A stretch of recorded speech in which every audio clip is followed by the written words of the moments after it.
The rain began as a light drizzle, the kind that usually cooled the afternoon air and brought the scent of wet soil. But today it grew quickly, too quickly, into a heavy, merciless downpour. 9-year-old Lila clutched her school bag to her chest as she hurried along the narrow dirt road. She'd stayed late drawing in class again, and now the weather punished her for it. The path home was half an hour long on a sunny day. But the storm clouds had swallowed the sky whole, turning the world dark long before evening. Wind whipped her hair across her face, and her shoes sank into the growing puddles. She felt cold creeping up her arms, stiffening her fingers. Ahead lay the fork in the road. To the left was the usual long walk home. To the right, hidden behind tall grass and wild mustard flowers, was the old field path. It cut straight across the farmland and came out near her street. Adults always warned children about the abandoned barn that sat in the center of that field, old, unsteady, strange noises at night, but right now, soaked to her bones and shivering, Lila didn't feel she had much choice. Thunder cracked so loudly it made her jump. She took the shortcut. The wind was harsher in the open field, and for a moment she regretted her decision. But then she saw it, the barn. Weather-beaten, leaning slightly to one side, roof patched in places where the wood had caved in. Its large sliding door hung crooked on rusty hinges. Normally the sight alone would have sent her running, but now it looked like a sanctuary. She dashed toward it, slipping in mud, heartbeat thudding in her ears. When she reached the barn, she hesitated only a second before grabbing the heavy door with both hands and pulling. The hinges groaned like something waking from a long sleep. Dust swirled in the air as she stepped inside. The interior was dim and wide, lit only by the cracks in the roof and walls where pale gray light filtered through. Old farm tools lay scattered across the floor. Ropes, broken crates, and a wheelbarrow with a missing wheel filled the corners. Spiderwebs glistened like silver threads in the shadows. Lila shut the door behind her and leaned against it, breathing hard. At least it was dry. For a moment, she just stood there, letting her heart settle. Her clothes were soaked, and she squeezed water from her sleeves. She thought about her mother calling her name, wondering where she was. She thought about how she would explain arriving home drenched. But she also felt grateful for a moment of stillness. Until she heard it. A sound so faint she almost dismissed it as the wind. A muffled thump. A whisper. A short, desperate sound, like someone trying to speak through cloth. Lila froze. Her eyes traveled slowly across the barn's shadowed interior. Nothing moved. She took a few cautious steps forward, peering into the darker corners. The sound came again, barely audible, a choked gasp. Every instinct told her to leave, to run, but something else, curiosity, or maybe fear, held her feet in place. "Hello?" she whispered, her voice trembling. No answer, but movement, just a flicker. She swallowed hard, adjusting her eyes to the dim light. And that was when she saw it. In the far corner, behind a stack of broken wooden pallets, someone, shifted. A figure slumped on the floor, body half hidden, head lifted just barely. For one breathless second, Lila thought she saw eyes staring back at her, wide, frightened, and pleading. She stepped backward, heart pounding, her hand reaching for the door she had just entered through. The figure stirred again, and this time, she heard the muffled noise clearly, a voice struggling against a gag. Someone was tied up inside the abandoned barn. And Lila was the only one who knew. Lila's breath shuddered in her chest as the realization settled over her. Someone was there, alive, trapped, and watching her. Her instincts screamed at her to run, but the fear in those eyes pulled her forward, step by trembling step. She edged around the broken pallets, now more aware than ever of how loud her shoes sounded on the dusty wooden floor. The figure shifted again, struggling against ropes tied tightly around his arms and chest. As she got closer, the dim light finally revealed him clearly. A man, grown, exhausted, and bruised, sat slumped with his back against a thick support beam. His clothes were dirty and torn, his hair matted as though he'd been dragged through mud. A strip of cloth was tied tightly across his mouth, and dried blood stained the corner of his lip. But the most striking thing was his eyes, desperate, pleading, and filled with a kind of fear that told her he had been trapped here a long time. Lila's heart pounded as she took one more cautious step.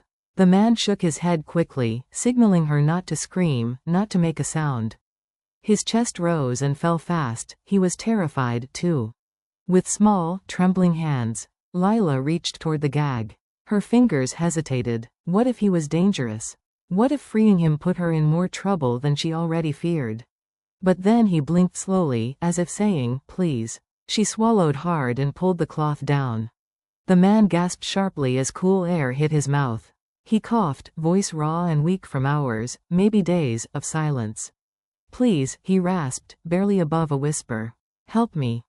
Lila stepped back, gripping her backpack like a shield. Who are you? She stuttered. The man winced as he tried to straighten his back. My name is Daniel, he whispered. I didn't think anyone would come. His voice cracked with fatigue. He looked like someone who had spent the night fighting fear in darkness. How did you get here? Lila asked, still keeping distance. Daniel swallowed hard. I was taken last night. 2 men stopped me on the road. They blindfolded me, tied me up, brought me here. His breath shook as he spoke. They kept saying they needed to figure out what to do with me, said they got the wrong guy, but didn't care. Lila felt chills slide down her spine. Wrong guy? What did that mean? They left early this morning, Daniel continued. Said they'd be back when it got dark again. His voice cracked. Please tell me it's still daytime. Lila nodded quickly. The barn was gloomy, but the sky outside had still been bright through the cracks. Daniel let out a shaky sigh of relief. Good, that means we still have time. Lila's eyes widened. Time? For what? Before she could ask, Daniel looked directly into her eyes. You shouldn't be here, sweetheart. They could come back any moment. You need to get help. Fear hit her stomach like a punch. The men could come back. She had imagined this place was deserted. Safe. She had been very, very wrong. Lila shook her head slowly. I can go get someone, she said, though her voice wavered. It was a long run through the field. What if they saw her? What if they came back before she could return? Daniel must have seen the panic on her face. He lowered his voice. You don't have to untie me. Just get someone who can. His tone was gentle, but behind it was urgency, a silent scream for survival. Then, a sound. So faint Lila might have imagined it. But Daniel didn't. His entire body stiffened. His eyes snapped toward the barn door. Footsteps. Voices. 2 men approaching. Daniel's voice broke as he whispered the only word that mattered. Hide. For a heartbeat, everything froze. The dust in the air, the cold breath in Lila's lungs, even Daniel's trembling hands. The barn, moments ago silent except for their whispers, now carried a new sound, the low rumble of voices carried through the wind, growing louder by the second. Lila's eyes snapped to the large barn door. The men were close, too close. Daniel's whisper sliced through the air like a knife. Hide, now. Her heart slammed painfully against her ribs. She spun toward the nearest corner, a pile of old hay, half covering a rusted wagon wheel, and dove behind it on her hands and knees. The straw scratched her skin, and dust filled her nose, but she forced herself to stay still, to swallow the urge to cough. The voices grew clearer. 2 men, their tone sharp, arguing. You said to leave him here, one snapped. And I said we'd check on him, the other retorted. We can't just let him die yet. Lila squeezed her eyes shut. Die? The word chilled her bones. The men's boots thudded against the ground as they stepped inside. The barn door screeched open, flooding the room with gray light. Lila shrank deeper into the hay, barely daring to breathe. Daniel remained perfectly still, though she saw the terror in his eyes from where she hid. He quickly lowered his head as though he had been unconscious the whole time. A heavy-set man with a thick beard stepped in first. His boots stomped across the floor as he walked toward Daniel. Behind him came a tall, wiry man with a nervous twitch, glancing around the barn like a paranoid animal. Still alive, the bearded man grunted. Good. He gave Daniel a rough kick on the leg. Daniel didn't react, didn't flinch. Lila's fingers dug into the dirt as she watched. We gotta move him soon, the wiry man muttered. The boss wants answers. If he's not the guy we're supposed to grab, then he knows too much now. Time seemed to slow the moment the man shouted. The world outside the barn grew terrifyingly still, as if even the wind paused to listen. Lila's hands froze on the rope she had just loosened. Daniel's eyes widened in warning as he quietly mouthed, "Go. Hide." But it was too late for hiding. Bootsteps crunched on gravel, fast, direct, coming straight toward the barn door. Lila's heart hammered so powerfully she feared the men would hear it. "Check inside," the bearded man growled. "I heard something." Lila turned to Daniel, terror swirling in her eyes. I didn't mean to make noise," she whispered, voice cracking. He shook his head quickly. "It wasn't you," he breathed. "It was the keys." Indeed, the metal had clinked when she dropped them earlier. Daniel's hands, though raw and shaking, were now partially free. But his legs were still bound, and without help, he couldn't stand. Lila had seconds, maybe less, before the men walked in and saw everything. The barn door slammed open. Lila ducked behind Daniel's shoulder, keeping herself small. The bearded man's silhouette filled the doorway, broad shoulders, thick boots caked in mud, a flashlight in his hand. He scanned the barn slowly, the beam sliding across crates, shadows, coils of rope, closer, closer.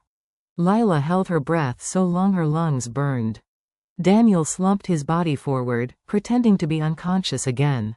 Lila pressed herself to the floor behind him, gripping the keys so tightly her knuckles turned white. The bearded man stepped in. A single step. Then another. The flashlight inched across the barn floor until it reached Daniel. The man grunted. Still out cold. He lifted Daniel's chin roughly. "Good. We'll move him once the truck's ready." His flashlight swung toward the hay bales, toward where Lila had been hiding minutes ago. She squeezed her eyes shut. But a shout from outside broke the moment. "Hey, the truck won't start." The bearded man cursed under his breath and turned. "Unbelievable. Did you break it again?" he shouted back. He stomped out of the barn, leaving the door slightly ajar, and Lila exhaled shakily, gasping for air. Daniel looked at her urgently. "You have to hurry," he whispered. "We don't have much time." Her hands shook violently as she twisted the keys again, searching for the one that matched the knot binding Daniel's legs. The first key didn't work. Neither did the second. Outside, the men's frustrated voices rose. "It was working earlier." "Well, it's not now. Open the hood." Their distraction bought precious seconds. Lila tried a third key. Click. The rope around Daniel's ankles loosened. He winced as blood circulated back into his legs. "Help me up," he whispered. She threw her arms under his and pulled with all her strength. Daniel staggered, leaning heavily against her, but he stood. "You're amazing," he murmured, breathless. "We need to leave," quietly.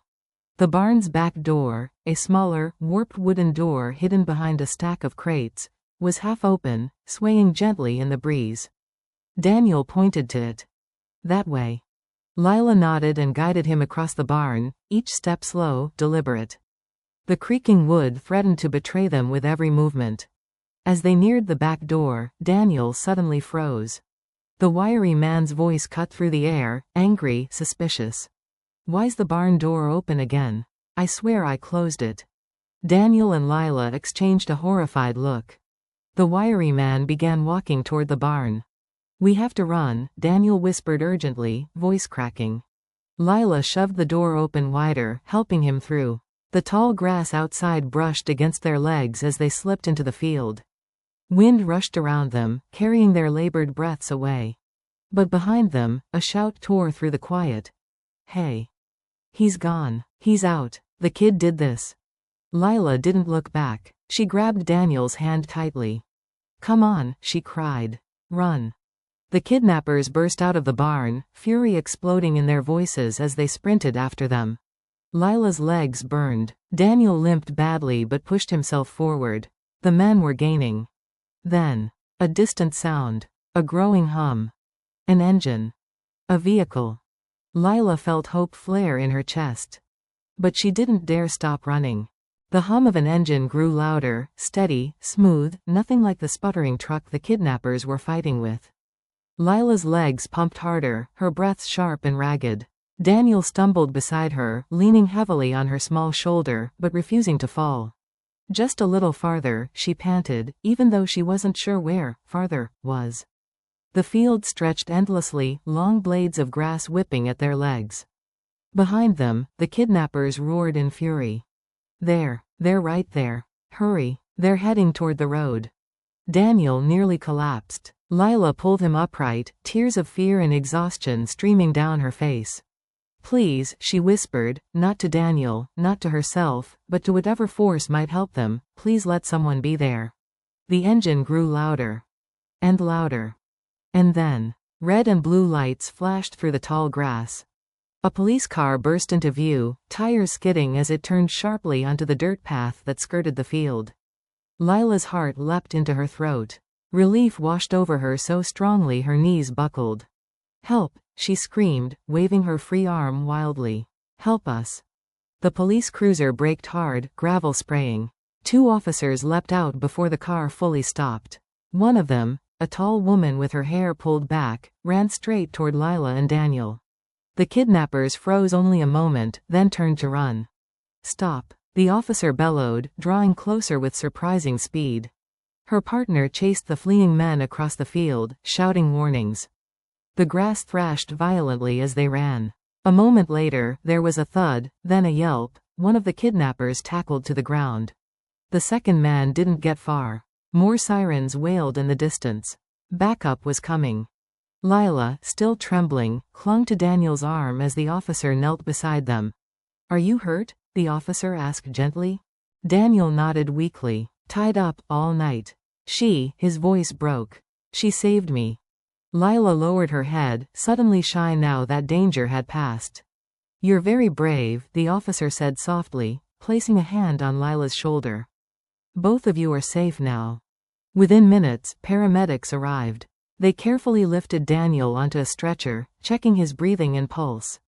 Lila followed beside him, unable to let go of his hand. Your parents must be worried sick, the officer murmured, guiding Lila to the ambulance. We'll call them right away. Lila nodded but kept her gaze fixed on Daniel. He squeezed her hand gently, reassuring her even though he was the one injured. I thought I wouldn't make it, he whispered as paramedics cleaned the cuts on his wrists. I thought no one would find me. He met Lila's eyes. And then you walked in. Lila's voice wavered. I just wanted to get out of the rain. Daniel smiled weakly. Sometimes the smallest choices lead to the biggest miracles. When her parents arrived, breathless and terrified, they swept Lila into their arms. Her mother cried openly, kissing her forehead over and over. Her father thanked every officer on the scene. But Lila turned once more to Daniel, who was being placed into the ambulance. Will you be okay? She asked. Daniel gave her a small, tired smile. Because of you? Absolutely. As the doors of the ambulance closed, he called out. You saved my life, Lila. Don't ever forget how brave you are. Her parents held her close as the ambulance drove away, red lights flashing against the gray sky.